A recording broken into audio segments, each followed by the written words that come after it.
जय हिंद दोस्तों।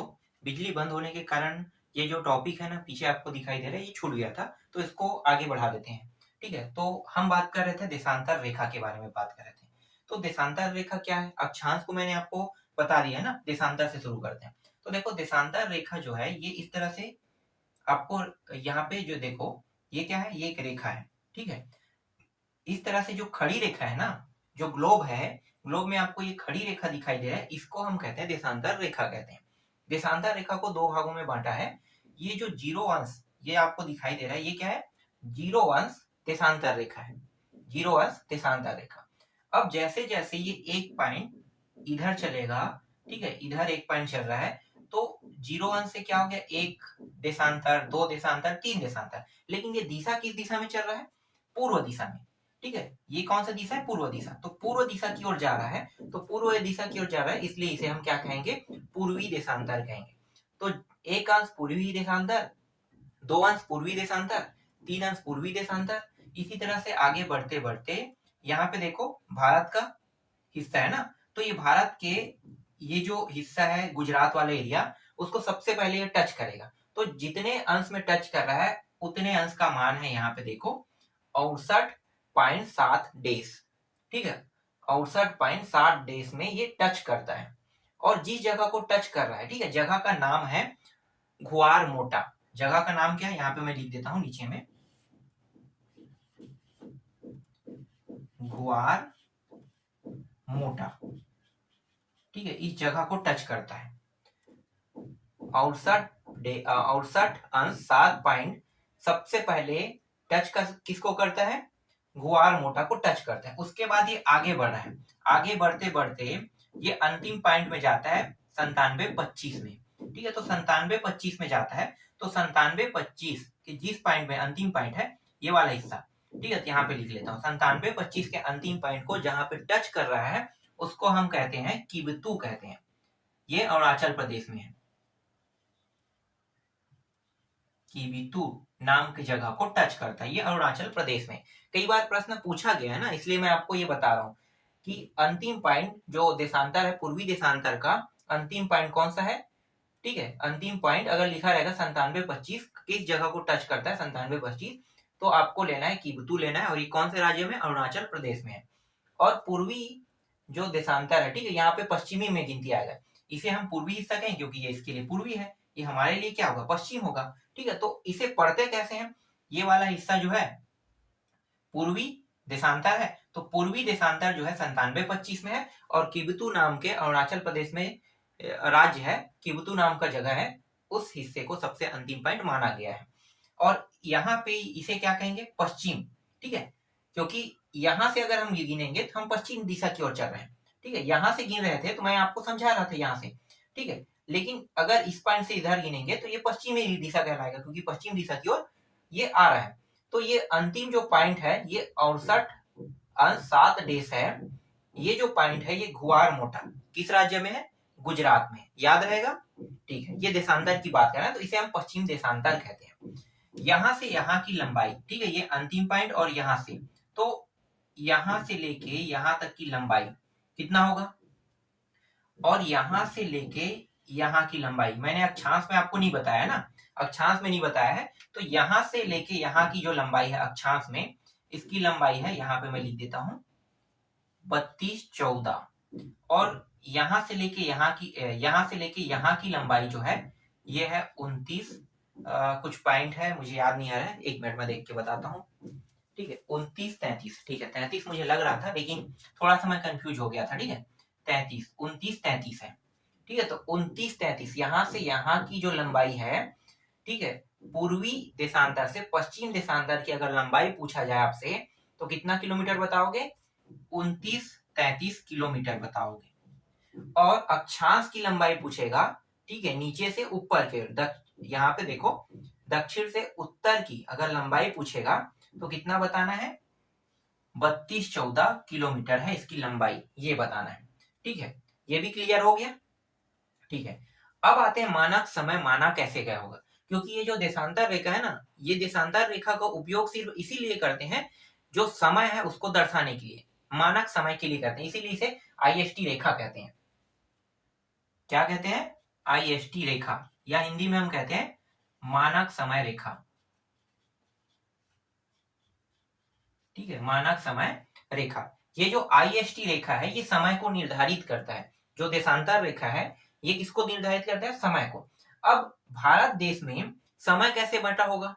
मान लो अगर मैं समय को ऐसे ही ले लेता हूं, तो मान लो मैं अगर इसको पूर्वी दिशा को लेकर, अगर सूर्य किस दिशा से उगता है? पूर्व से ना। मान लो यहां से उग रहा है सूर्य, पूर्वी दिशा से सूर्य उगता है, तो सूर्य पूर्व दिशा से उग रहा है, तो पूर्व दिशा के हिसाब से अगर मैं ये जो 9725 है, अगर इस पॉइंट को मैं मेन पॉइंट मान लेता हूँ, समय को निर्धारित करता हूँ यहीं से, मानो ना अभी, ठीक है, यहां से मान लेता हूँ, तो यहाँ के हिसाब से सूर्य धीरे धीरे धीरे धीरे बढ़ते हुए आगे की ओर आएगा। सपोज है आगे बढ़ते रहेगा, ठीक है। तो यहाँ पे अभी दिन हुआ है, तो यहाँ पे क्या होगा भाई? यहाँ पे अभी दिन हुआ है, तो यहाँ तो अभी रात ही रहेगा ना। तो हम ऐसा नहीं कर सकते, अगर हम इस पॉइंट को मानेंगे तो गलत हो जाएगा। तो क्या करते हैं, इसके लिए जो जानकार है उन लोगों ने क्या किया है, एक नियम निकाला है। नियम क्या है? सेंटर बिंदु। सेंटर बिंदु, ठीक है। सेंटर बिंदु कैसे? देखो ऊपर में आपको दिखाई दे रहा है 97 68, 97 68 को हटाओगे लगभग लगभग 29 आ रहा है, ठीक है। यहां से मैंने क्या किया है, ये 97 25 और 68 70 को घटा दे, तो लगभग लगभग मान लो कि लगभग लगभग पॉइंट कितना आ रहा है? 29 आ रहा है, ठीक है। तो मैं यहाँ पे लगभग में 30 ले लेता हूँ। 30 को 2 से डिवाइड कर दो, कितना हो गया? 15। तो मैं अगर यहाँ से 15 पॉइंट आगे बढ़ाता हूँ या यहाँ से 15 पॉइंट पीछे करता हूँ, तो ये आ रहा है 82 82.5 लगभग लगभग बोलते हैं, लेकिन 82 30 डेज लिखना, ये ओरिजिनल है 82 30 डेज, ठीक है। तो यहाँ पे आ गया, ठीक है। ये रेखा ये वाला आपको दिखाई दे रहा है, ये 82 30 डेज है। यहाँ से आप गिन लो ना, 15 पॉइंट यहाँ से कम करो, 15 पॉइंट यहाँ पे कम करो, तो 15 नहीं होगा, 14 पॉइंट कुछ आसपास कम हो रहा है दोनों में, ठीक है, यहाँ से यहाँ से। तो दोनों के बीच के जो हिस्सा है ना, उसको समय निर्धारित किया गया है। अब इससे होगा क्या, जैसे ये वाला जो हिस्सा है, ठीक है, बीच का समय है, तो बीच के हिस्से को अगर समय निर्धारित कर रहा है, तो देखो सूर्य के जो प्रकाश है यहाँ पे पहुंचा है अभी स्टार्टिंग पॉइंट में, लेकिन हमारा समय कहाँ से है? यहाँ से शुरू होता है। ये मेन पॉइंट जो है यहाँ पे ना, जहां पे समय निर्धारित हुआ है, इस जगह का नाम क्या है? ये उत्तर प्रदेश राज्य में है। जो ये IST रेखा है, ठीक है, जो मानक समय रेखा है, ये किस राज्य में है? यूपी, उत्तर प्रदेश राज्य के जगह को, कौन सी जगह को माना है? मिर्जापुर। मिर्जापुर नाम के जो जगह है उसको मानक समय के लिए समय निर्धारित किया है। तो मानक समय के लिए समय निर्धारित जो है यूपी के मिर्जापुर को माना है, ठीक है। तो ये यूपी के जो मिर्जापुर नाम की जगह है, यहाँ पे आ रहा है 82.5, मतलब 82 और 30 डेज आ रहा है, ठीक है। 82.30 ये आसपास, मतलब यही लगभग पड़ रहा है ना, तो यही फिक्स मान है। तो यहाँ पे ये आ रहा है, तो इसे समय निर्धारित किया। अब सूर्य के प्रकाश का किरण यहाँ पे पहले पड़ेगा, यहाँ पे पहले पड़ेगा, और हमने समय यहाँ पे माना है, तो यहाँ पे पड़ रहा है और यहाँ पे, ठीक है, यहाँ पे जब दिन होगा तो यहाँ पे रात होगा, लेकिन समय हमने बीच को माना है, इसलिए क्या है, जितना, ठीक है, यहाँ पे बजा रहेगा उतना यहाँ पे भी रहेगा, यहाँ पे भी रहेगा, दोनों जगह रहेगा, फिक्स है। समय हमने मान लो हम सुबह 5:30 बजे को है, तो 5:30 बजे यहाँ पे, ठीक है, तो 5:30 बजे यहाँ पे नहीं पहुंचेगा, ठीक है। समय के हिसाब से अगर मानते हैं तो 5:30 बजे यहाँ भी दिन है, 5:30 बजे यहाँ भी दिन हो जाएगा, दोनों सेंटर में, क्योंकि हमने बीच मध्य बिंदु को माना है, इसीलिए दोनों जगह क्या है, यहाँ भी 5:30 बजे, यहाँ भी 5:30 बजे दिन ही होगा।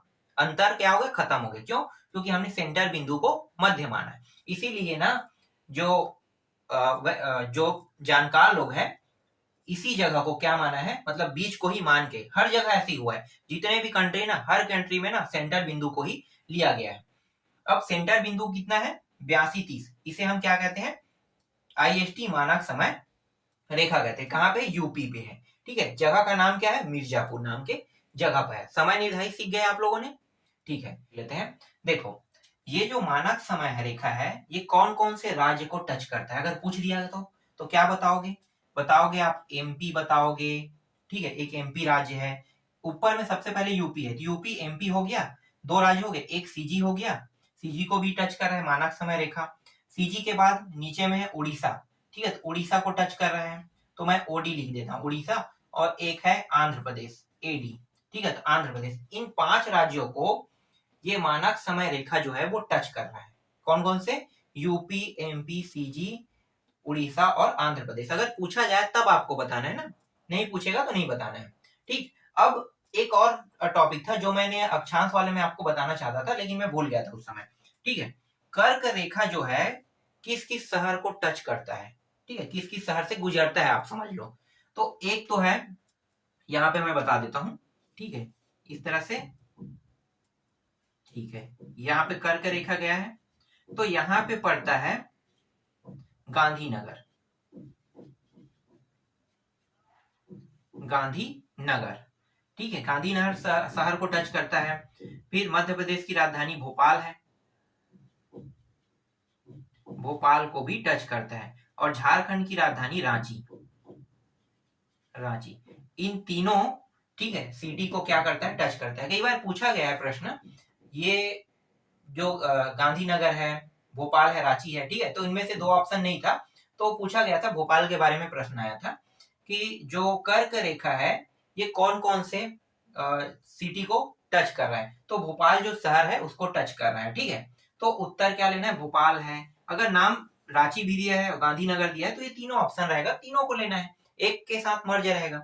ठीक है, कई बार क्या होता है कि तीनों को मर्ज कर दिया जाता है, इसके बाद कैसे बनाते हैं, दो को मर्ज करके बनाते हैं और एक और शहर कुछ डाल देगा, जैसे कि आपका पटना, मान लो पटना डाल दिया, ठीक है, इस तरह से। तो क्या ये ऑप्शन में होगा पटना, पटना तो हमने पढ़ा नहीं, तो पटना ऑप्शन में नहीं रहेगा। ठीक है, तो इसको क्या करना है, कैंसिल कर देना है। मान लो इन दोनों राज्यों को मिलाकर यहाँ पे पटना को ऐड कर दिया, तो क्या होगा, ये भी गलत हो जाएगा क्योंकि पटना तो टच ही नहीं करता है कर्क रेखा को। समझ में आ गया। तो इस तरह से मैंने आपको अभी कुछ कुछ जानकारी जो बताया वो काफी महत्वपूर्ण जानकारी, इसको अच्छे से याद करना।